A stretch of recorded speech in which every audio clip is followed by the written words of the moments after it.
Hello friends. मैं पंकज कुमार स्वागत करता हूं आप लोग को अपने इस यूट्यूब चैनल स्टडी विद पीके में। फ्रेंड्स, जैसा कि आप लोग जानते हैं, कोई भी लेटेस्ट वैकेंसी आता है तो मैं उसका जानकारी आप लोग को प्रोवाइड कराता हूं। आज एक नए वैकेंसी जो एसएससी के थ्रू आता है, एसएससी सीएचएसएल के बारे में बात करने करने वाले हैं। ये फॉर्म आपका आ चुका है और ये फॉर्म भराना स्टार्ट हो चुका है। मैं इसका फुल डिटेल आप लोग को बताने वाला हूँ। क्या इसका प्रोसेस वो सारा कुछ बताएंगे हम लोग। चलते हैं अपने वीडियो की तरफ, देखिएगा। एसएससी सीएचएसएल रिक्वायरमेंट 2024 हर साल ये वैकेंसी आता है, आप लोग जानते हैं। ठीक है, देखिए टोटल पोस्ट जो इस बार रहने वाला है वो 4000 पोस्ट टोटल रहने वाला है फ्रेंड्स। ये जो पोस्ट है वो कुछ टेंटेटिव रहता है, कुछ घटता या बढ़ता रहता है। ठीक है फ्रेंड्स, तो देखिए सीएचएसएल का मतलब क्या होता है पहले ये आप समझिए। तो सीएचएसएल का जो मतलब होता है कंबाइंड हायर सेकेंडरी लेवल 10+2। 10+2 कहने का मतलब इंटर लेवल का एग्जाम है ये। ठीक है फ्रेंड्स, इसी एग्जाम का पहले नाम जो हुआ करता था एलडीसी, लोअर डिवीजन क्लर्क बोलते थे। अब इसका नाम क्या हो गया है, सीएचएसएल। ठीक है फ्रेंड्स, हम पूरा इसका डिटेल बताने वाले हैं। देखिएगा ये जो है फॉर्म है ये कब से भराएगा। तो ये फॉर्म आपको 8 अप्रैल से चालू हो चुका है भराना। ये फॉर्म को आप 8 अप्रैल से भर सकते हैं फ्रेंड्स।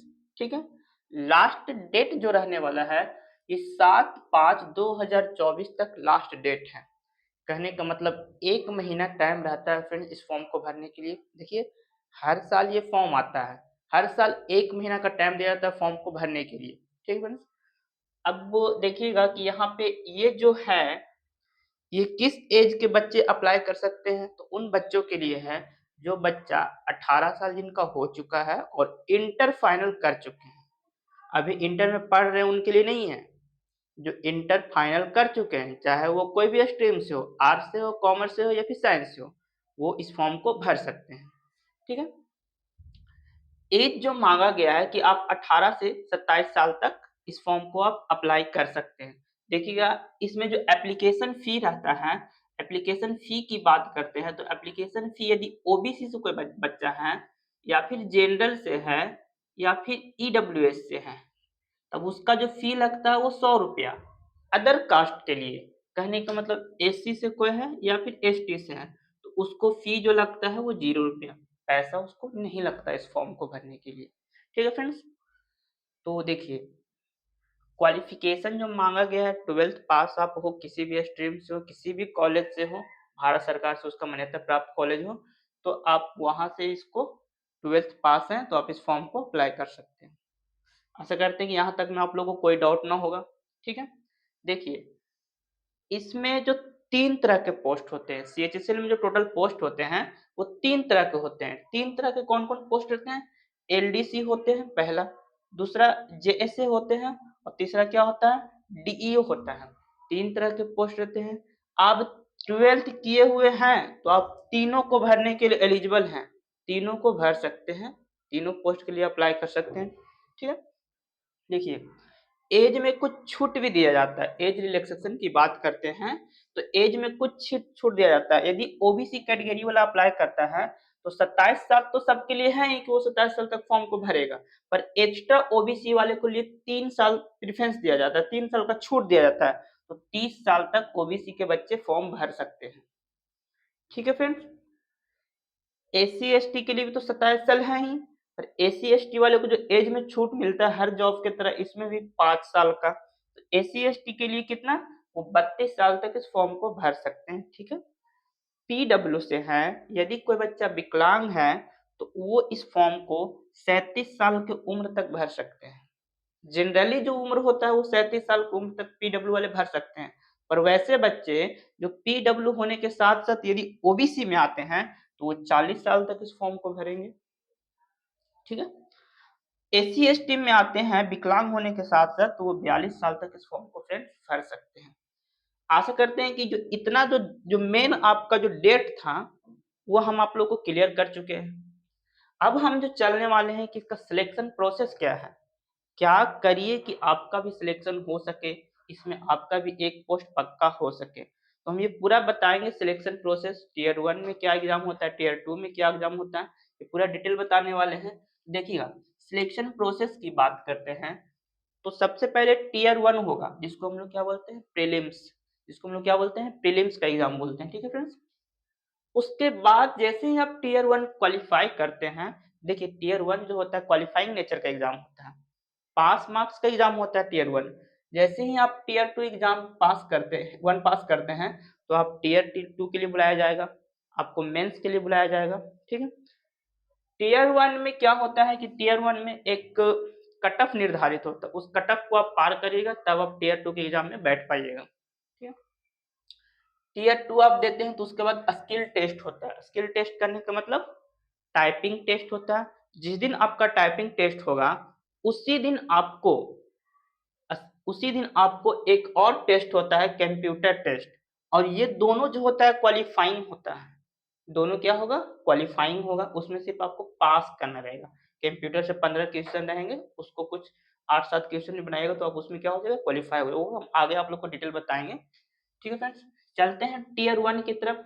तो टियर 1 के जो सिलेबस क्या है रहने वाला वो मैं आप लोग को बताता हूँ। तो टियर 1 में देखिएगा कि जो पहला जो सब्जेक्ट है वो क्या है, रीजनिंग। ठीक है फ्रेंड्स, कितने नंबर का, कितना क्वेश्चन रहेगा, 25 क्वेश्चन। पर क्वेश्चन जो होने वाला है 2 नंबर का, यानी टोटल कितना मार्क्स का, 50 नंबर का क्या रहेगा, रीजनिंग रहेगा फ्रेंड्स। ठीक है, जनरल अवेयरेंस की बात करते हैं, जीके या जीएस की बात करते हैं तो 25 क्वेश्चन रहेगा, टोटल 50 मार्क्स का रहेगा फ्रेंड्स। ठीक है, देखते हैं आगे। मैथ जो रहने वाला है वो आपका 25 क्वेश्चन रहेगा फ्रेंड्स, और 50 मार्क्स का रहेगा। ठीक, इंग्लिश की बात करते हैं तो इंग्लिश में आपका 25 क्वेश्चन रहेगा, 50 मार्क्स का रहेगा। यानी टोटल जो टियर 1 में जो एग्जाम होगा वो टोटल 100 नंबर का हो, 100 क्वेश्चन रहेगा जो 200 मार्क्स का रहेगा। ठीक है, और इसके लिए जो आपको समय दिया जाएगा वो क्या दिया जाएगा, तो 1 घंटा यानी 60 मिनट का समय दिया जाएगा। ठीक है, अब देखिए, अब कुछ है कि मतलब मेंस का क्या, वो तो मैं आगे बताता हूँ। पहले उन बच्चे के लिए जो प्रीलिम्स आप कैसे क्वालिफाई करिएगा उसके लिए मैं आपको बताता हूँ। देखिए रीजनिंग जो एक है नॉर्मल सब्जेक्ट है, हर बच्चा रीजनिंग बनाता है। 25 में 22वीं 23वीं 24 को कोई बच्चे 25वीं क्वेश्चन बना लेते हैं रीजनिंग में। ठीक है, तो ये सबके लिए सेम है। जनरल अवेयरेंस की बात करते हैं, जीके जीएस की, तो एसएससी के लिए सबसे हार्ड यही पोर्शन होता है। जीके जीएस ही सबसे हार्ड होता है एसएससी के लिए। ठीक है, तो जीके जीएस में आपको विशेष ध्यान देना है, हर रोज पढ़ना है जीके जीएस। किस चीज कुछ क्वेश्चन करंट अफेयर्स भी इसमें भी रह सकते हैं, तो आप लोग विशेष ध्यान दीजिएगा। मैथ में आपका अर्थमेटिक्स से क्वेश्चन ज्यादातर रहेगा, 4-5 क्वेश्चन आपको देखने के लिए मिलेगा एडवांस से। ठीक है, इंग्लिश की बात करते हैं तो इंग्लिश में टोटल कितना 25 क्वेश्चन आने वाला, 50 मार्क्स का। तो इंग्लिश का जो आपका क्वेश्चन रहेगा वो 25 क्वेश्चन 50 मार्क्स का। इंग्लिश में क्या क्या पूछा जाएगा, तो आपको एंटोनिम हो सकता है, सैनोनिम हो सकता है, वन वर्ड सिचुएशन हो सकता है, और इडियम्स एंड फ्रेज हो सकते हैं। ये सारे इंग्लिश के भी रहेंगे, कितना 25 क्वेश्चन 50 मार्क्स का। ठीक है फ्रेंड्स, आशा करते हैं कि आप लोग को टियर 1 का पूरा क्लियर हो चुका होगा। अब हम चलते हैं टियर 2 में क्या है, जो टियर 2 की बात करते हैं। तो टियर 2 में आप जैसे टियर 1 क्वालिफाई करते तो टियर 2 में आते हैं। तो टियर 2 में जो एग्जाम होता है आपका 3 सेक्शन में होता है, यानी टियर 2 जो एग्जाम दीजिएगा वो आप एक ही दिन दीजिएगा, पर दीजिएगा कैसे, तो 3 सेक्शन में एग्जाम दीजिएगा। ठीक है, सेक्शन 1 की बात करते हैं तो सेक्शन 1 में आपका 2 सब्जेक्ट होने वाला है। 2 सब्जेक्ट में पहला क्या रहेगा, मैथ और रीजनिंग। ये हर बच्चा का सेम होता है, ये इसमें अच्छा मार्क्स सब गेन करते हैं। मैथ रीजनिंग, मैथ से टोटल 30 क्वेश्चन होने वाला है, एक क्वेश्चन 3 नंबर का, 90 मार्क्स का होने वाला एग्जाम आपका। ठीक है, रीजनिंग की बात करते हैं तो 30 क्वेश्चन होने वाला है, 90 मार्क्स का। जैसे ही सेशन 1 आप कंप्लीट करते हैं तभी आप सेशन 2 में आ पाइएगा, यानी टोटल 1 घंटे का समय दिया जाएगा आपको सेक्शन 1 कंप्लीट करने के लिए। ठीक है, और सेक्शन 1 जो होने वाला है टोटल 180 मार्क्स का होने वाला है। ये हर बच्चा के लिए सही होता है। ठीक है, 1 घंटा का समय है। आप जैसे ही सेक्शन 2 में आएगा तो आप यदि ऐसा सोचते हैं कि हम सेक्शन 1 को जल्दी कंप्लीट करके सेक्शन 2 में आ जाए, तो ऐसा नहीं होता है। सेक्शन 1 का 1 घंटा समय खत्म होने के बाद ही आपका सेक्शन 1 2 का एग्जाम खुलने वाला है। ठीक है, सेक्शन 2 जो होता है मेन रोल साबित होता है इसमें, सेक्शन 2 मेन रोल साबित होता है। सेक्शन 2 में आपका इंग्लिश रहेगा और जनरल अवेयरेंस रहेगा। इंग्लिश का ज़्यादा वेटेज है। इंग्लिश में जो टोटल क्वेश्चन होने वाला है 40 क्वेश्चन होने वाला है, टोटल 120 मार्क्स का रहेगा। ठीक है फ्रेंड्स। जनरल अवेयरेंस की बात करते हैं तो 20 क्वेश्चन रहेगा, 60 मार्क्स का रहेगा। इसके लिए आपको कितना समय दिया जाएगा? 1 घंटा का समय दिया जाएगा फ्रेंड्स। ठीक। अब सेक्शन 2 जैसे ही क्वालिफाई, और हाँ एक बात ध्यान दीजिएगा, जो टियर 1 का सिलेबस रहने वाला है वही टियर 2 का भी सिलेबस रहेगा। ठीक है। सेक्शन 3 में आते हैं तो सेक्शन 3 में आपका 15 मिनट का 2 एग्जाम होने वाला है। पहला कंप्यूटर नॉलेज से आपका 45 रहेगा। ठीक है, 45 नंबर का, यानी 15 क्वेश्चन रहेगा 45 नंबर का। ठीक है। ये क्वालिफाइंग होता है, यानी 15 क्वेश्चन में आप 7-8 क्वेश्चन भी बनाते हैं तो आपका एग्जाम हो सकता है। स्किल टेस्ट जो होगा वो आपका कंप्यूटर, जो स्किल टेस्ट में आपका टाइपिंग रहेगा। ठीक है फ्रेंड्स, वो भी 15 मिनट का होने वाला है। ये दोनों ही एग्जाम कंप्लीट करते हैं तो आपका टियर 1 क्वालिफाई हुआ, टियर 2, फिर इसके बाद आपका मेरिट बनता है इसमें फ्रेंड्स। ठीक है। मेरिट बनने के बाद क्या होगा? आपका सिलेक्शन होगा। जो भी आपका एसएससी सीएचएसएल का जो प्रोसेस था वो हम सारा आप लोग को समझा चुके हैं।